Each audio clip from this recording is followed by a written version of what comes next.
Elections शुरू होते ही dictator और प्रोपेगेंडा जैसे शब्दों का उपयोग सब कर रहे हैं, चाहे यूट्यूबर्स हो, पॉलिटिशियंस हो या आम जनता हो। अब सवाल ये उठता है कि सबसे बड़ा हिपोक्रेट है कौन?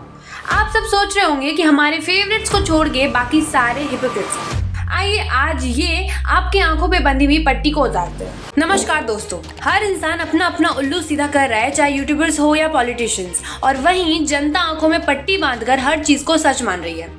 जियो रेवोल्यूशन आने के बाद देश के कोने कोने में आज इंटरनेट पहुंच चुका है, जहां लोग इंस्टाग्राम, यूट्यूब, ट्विटर जैसे ऐप्स पर अपना वक्त बिता रहे हैं, और वहीं दूसरी ओर जनता में जागरूकता फैलाने वाले उन ऐप्स पर अपने वीडियोस डाल रहे हैं। एक एडुकेटर का काम होता है कि वो सिक्के के दोनों पहलू को दिखाए और जनता को बोले चूज करने की आप क्या चूज करेंगे, मगर यहाँ यूट्यूबर्स अपना ही प्रोपेगेंडा चला रहे हैं। चाहे left wing supporter Dhruv Rathee जैसे लोग हो या right wing supporter Ajit Bharti जैसे, दोनों मिलकर जनता को बेवकूफ बना रहे हैं और अपनी रोटियां सेक रहे हैं। ये सिक्के के एक पहलू को दिखाते हैं और अपना ओपिनियन थोप देते हैं।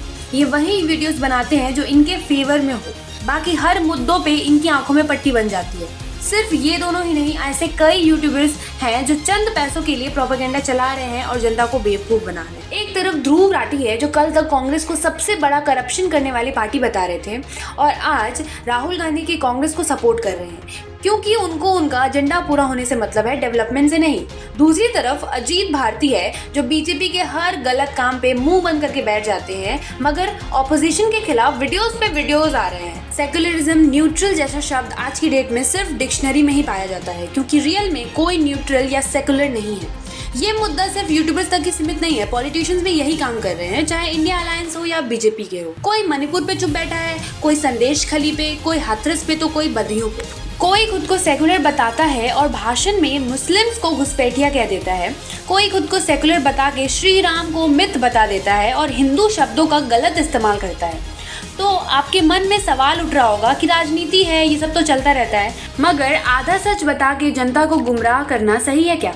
क्या जनता को पूरा सच जानने का हक नहीं है? बात करते हैं इलेक्टोरल बॉन्ड्स की, जिसको देश का सबसे बड़ा घोटाले का नाम दे दिया गया। लेफ्ट विंग बीजेपी को करप्ट बता रहे हैं, राइट विंग्स इंडिया अलायंस को, जबकि इलेक्टोरल बॉन्ड्स तो बाकी घोटालों के सामने कुछ भी नहीं है। कॉमनवेल्थ घोटाला, आदर्श सोसाइटी स्कैम, कोल घोटाला और लिस्ट और भी लंबी है। चंदा तो सबने लिया था, चाहे बीजेपी हो, कांग्रेस हो या कोई अन्य पार्टी। इलेक्टोरल बॉन्ड्स के खिलाफ कांग्रेस पार्टी शुरू से ही थी, लेकिन अगर आप अगेंस्ट थे तो इलेक्टोरल बॉन्ड से 1422 करोड़ का चंदा क्यों लिया? लेकिन इससे जनता को क्या?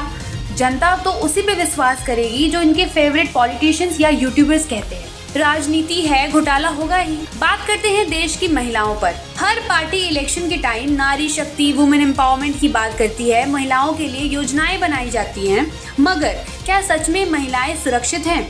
अगर आपकी फेवरेट पार्टी महिलाओं को लेकर इतनी जागरूक है तो संदेश खली का वो आतंक क्यों हुआ? दिल्ली में अभी भी रेप केसेस क्यों बढ़ते जा रहे हैं? क्यों दिल्ली सीएम आवास के अंदर स्वाति मालीवाल को हैरेस किया गया और हैरेस करने वाला उन्हीं के पार्टी का सदस्य था? क्यों हाथरस में मासूम सी बच्ची के साथ दुष्कर्म किया गया? क्यों प्रज्वल रवाना आज भी खुले आसमान के नीचे सांस ले रहा है इतनी दरिंदगी करने के बाद? क्या यही इनका महिलाओं के लिए किया गया काम है? क्या ऐसे महिलाएं सुरक्षित रहेंगी देश में? जिस देश में नारी सुरक्षित नहीं है वो देश क्या तरक्की करेगा? अब बात करते हैं एजुकेशन की। एजुकेशन हर इंसान को हौसला देती है कि वो जिंदगी में कुछ कर सकते हैं, कुछ बन सकते हैं। नेता आए, सबने भाषण दिया, एजुकेशन के लिए ये करेंगे, एजुकेशन सिस्टम सुधारेंगे। अगर इतनी ही हालत सुधर रही होती तो बिहार के पेपर्स क्यों लीक हो रहे हैं? क्यों टीएमसी टीचर्स भर्ती में घोटाला कर रही है? क्यों बीजेपी एक एग्जाम तक सही से कंडक्ट नहीं करा रही है? क्यों अरविंद केजरीवाल स्कूल सुधार के बुक्स देना भूल जा रहे हैं? क्या यही अहमियत है इस देश के नागरिक को एजुकेशन देने की? अब आप बोलोगे कि कभी कभार हो जाता है। अगर कभी कभार हो जाता है तो पॉलिटिशियंस क्यों अपने बच्चों को भारत में नहीं पढ़ाते? क्यों विदेश भेज देते हैं? क्या उनको अपने बनाए हुए एजुकेशन सिस्टम पर भरोसा नहीं है? चाहे वो दिग्विजय सिंह के बेटे हो, अखिलेश यादव हो या ज्योतिरादित्य सिंधिया के बेटे हो, सबने पढ़ाई बाहर जाकर की है। अगर इतना अच्छा काम किया है तो यहीं पढ़ाते ना। लेकिन जनता तो बेवकूफ है, आंखों में पट्टी बंधी हुई है। जातिवाद में लगा दो, धर्म में लगा दो, बीजेपी कांग्रेस में। एक्चुअल में काम पे किसी का फोकस नहीं है। बात कड़वी है मगर सच है। अभी भी वक्त है, आंखों से पट्टी हटाइए, सिक्के के दोनों पहलू को देखकर उससे सही गलत की तराजू में रखिए और फिर डिसाइड करिए कि आपको क्या सही लगता है। इन यूट्यूबर्स के हर चीज़ों को वेरीफाई करिए। आपको अगर मेरे फैक्ट्स भी सही नहीं लग रहे हैं तो पॉइंट आउट करिए, कमेंट करिए, मैं उसे सुधारूंगी या आपको सबूत दिखाऊंगी। आप जनता है इस देश के असली मालिक बनिए, नेताओं के हाथों की कठपुतली नहीं। वोट उसी को दीजिए जो आपके एरिया में या आपके देश के लिए काम कर रहा है, चाहे वो किसी भी पार्टी का क्यों ना हो, क्योंकि सफर आप ही करते हैं, नेता यूट्यूबर्स नहीं।